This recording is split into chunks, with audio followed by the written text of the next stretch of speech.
कैसे जयेश जैसे देशद्रोही संगठन इस क्षेत्र में पनप नहीं पाएगा, जड़ मूल से उखाड़ के हम सब इनको यहाँ से निकाल के फेंक। तो देखा और सुना आपने क्या कहा मध्य प्रदेश की संस्कृति और पर्यटन मंत्री उषा ठाकुर ने। दरअसल मंत्री उषा ठाकुर जब भी कुछ कहती हैं तो उस बात के कई बड़े मायने होते हैं, लेकिन उनके ताज़ा बयान ने अब न सिर्फ उन पर बल्कि समूची शिवराज सरकार पर सवाल खड़े कर दिए हैं। आपको बता दें कि अंबेडकर विश्वविद्यालय के वन अधिकार उत्सव कार्यक्रम में बतौर मुख्य अतिथि पहुंची उषा ठाकुर ने कहा कि जय आदिवासी युवा शक्ति यानी जयस एक देशद्रोही संगठन है जो हमारे क्षेत्र में पनप रहा है। कैसे जयेश जैसे देशद्रोही संगठन इस क्षेत्र में पनप। इतना ही नहीं, उषा ठाकुर ने यह भी बताया कि यह संगठन देश के आदिवासियों को देश तोड़ने का प्रशिक्षण दे रहा है, जिसके प्रमाण मिले हैं। उन्होंने वहां मौजूद लोगों को शपथ भी दिलाई कि वे ऐसे देशद्रोही संगठनों को नहीं पनपने देंगे। मंत्री के बयान के बाद जय संगठन से जुड़े लोग जमकर आक्रोश जता रहे हैं। कैसे जयेश जैसे देशद्रोही संगठन इस क्षेत्र में पनप। हमें प्रण करना पड़ेगा टंटा मामा की जीवन शैली से। हमें संकल्पित होना पड़ेगा कि हम में से किसी एक के रहते भी कोई देशद्रोही संगठन इस क्षेत्र में पनप नहीं पाएगा, जड़ मूल से उखाड़ के हम सब इनको यहाँ से निकाल के फेंक। सबकी आवाज आनी चाहिए पूरी ताकत है। हम सब टंटिया मामा की शपथ खाते हैं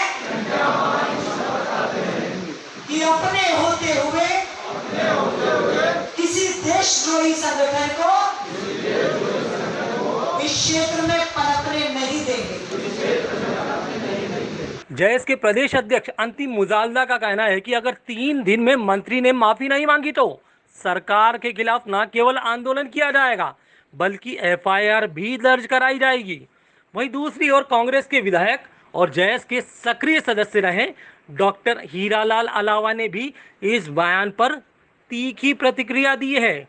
उनका कहना है कि आदिवासियों की संवैधानिक लड़ाई लोकतांत्रिक तरीके से लड़ने वाले संगठन को देशद्रोही नक्सलवादी कहा गया है, जो बीजेपी की आदिवासियों के प्रति नफरत भरी सोच का प्रतीक है। उषा ठाकुर के इस बयान का हर गली मोहल्ले में विरोध होना चाहिए और बीजेपी के नेताओं से इसका स्पष्टीकरण मांगना जरूरी है, क्योंकि यहाँ लोग आदिवासियों को नक्सली घोषित कर खत्म करने का सुनियोजित षड्यंत्र रच रहे हैं।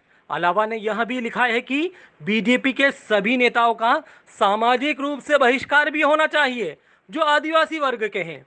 जय संगठन से जुड़े डॉक्टर आनंद राय का कहना है कि उषा ठाकुर जिस विधानसभा से आती है वहां 40,000 आदिवासी रहते हैं।